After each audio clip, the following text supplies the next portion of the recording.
ever. Global warming has exceeded 1.5 degrees Celsius For an entire year. It was made the news. But wait, 1.5 degrees by 2027? Recently, they actually anticipated that this important threshold would only be reached in the next few years or the next decade, but now scientists recently published data showing that we just passed this benchmark. So let's actually clarify.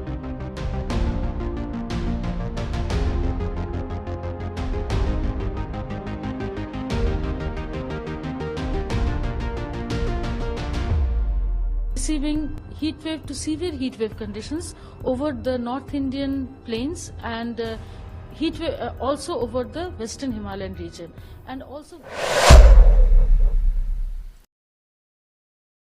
Hello guys, तो कैसे हो आप लोग। दोस्तों कुछ दिनों पहले की ही बात है, साउथ अमेरिका के वेनेजुएला से एक डरा देने वाली खबर सामने आई है। कहा जाता है वेनेजुएला में टोटली 6 ग्लेशियर्स एग्जिस्ट करते थे, लेकिन बढ़ते हुए पोल्यूशन और हीट के कारण इसमें से 5 ग्लेशियर्स ऑलरेडी मेल्ट हो चुके हैं। बचा हुआ आखिरी ग्लेशियर भी ऑलमोस्ट 90% तक मेल्ट हो चुका है। जियोलॉजिस्ट के अनुसार अंटार्कटिका में भी आज के डेट में उतने ग्लेशियर देखने को नहीं मिल रहे जितने पहले देखने को मिलते थे। आपको बता दो कि अंटार्कटिका ही धरती पर सबसे बड़ी जगह है कि जो बर्फ की जगह है। कहा जाता है अंटार्कटिका की बर्फ बढ़ती हुई हीट के कारण धीरे धीरे पिघलकर पानी बनकर समुद्रों में शामिल होती जा रही है। साइंटिस्टों के अकॉर्डिंग अगर ये ग्लेशियर ऐसे ही पिघलते रहे तो समुद्र के पानी का स्तर इतना बढ़ जाएगा कि एक दिन हमारे धरती पर पूरी जमीन ही गायब हो सकती है। यानी समुद्रों में इतना पानी हो जाएगा कि धरती पर मौजूद सभी कंट्रीज को ये पानी निगल जाएगा। सेम फैक्ट के साथ भारत में भी जम्मू और कश्मीर में मौजूद जो बर्फ है बढ़ती हुई हीट के कारण वो भी धीरे धीरे पिघल रही है। एक्सपर्ट्स का कहना है कि अगर इस एक्टिविटी को अभी कंट्रोल नहीं किया गया तो आने वाले फ्यूचर में भारत के साथ साथ पड़ोसी देश भी नक्शे से गायब होने वाले हैं। दोस्तों जब जियोलॉजिस्ट और साइंटिस्टों को पूछा गया कि आखिर इसे कैसे कंट्रोल कर सकते हैं तो इसका जवाब सेम था जो कि हम सभी को ऑलरेडी पता है। दोस्तों उन्होंने कहा कि इसका मेन कारण है ग्रीन वेदर का कम होना, यानी धरती पे पेड़ों का कम होना।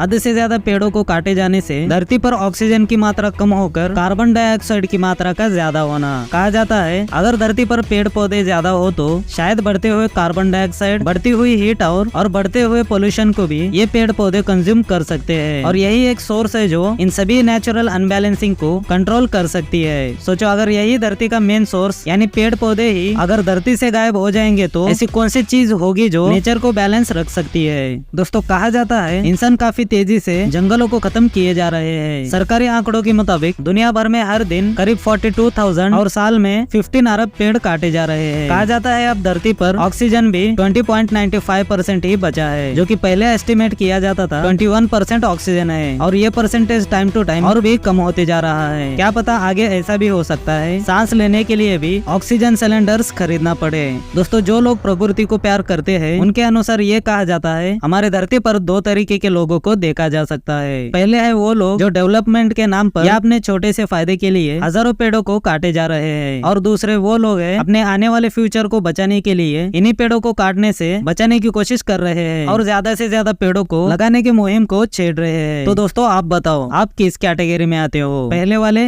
या दूसरे वाले। दोस्तों आपको बता दूं जिस एरिया में हम रहते हैं वहाँ पर हमने भी कुछ पेड़ लगाए हैं। हद से ज्यादा हीट वाले समर सीजन को ध्यान में रखते हुए इन पेड़ों को हमने लगाया था। ये पेड़ हमने लगाए थे 6 जून को। दोस्तों इनका नाम है आनंद थोरत। इन्हीं के जन्मदिन के अवसर पर इन पेड़ों को लगाने का कंडीशन रखा था। इन सभी एक्टिविटीज को करने के लिए इन्होंने ही हमें सपोर्ट किया था।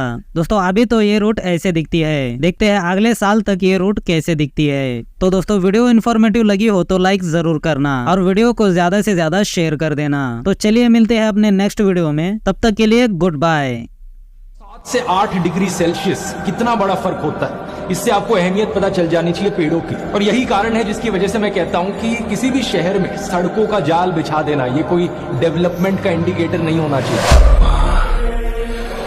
जिस धरती ने तुझे जना है, जिस हरियाली से सांस मिलती है, पहचान देने वाली गोंड जाति दिल से तुझे पुकार रही है। सुन रहा है क्या? कोमुरम भी मूडो सूरज के शोलों से मिलना है तुझको, मिलना है।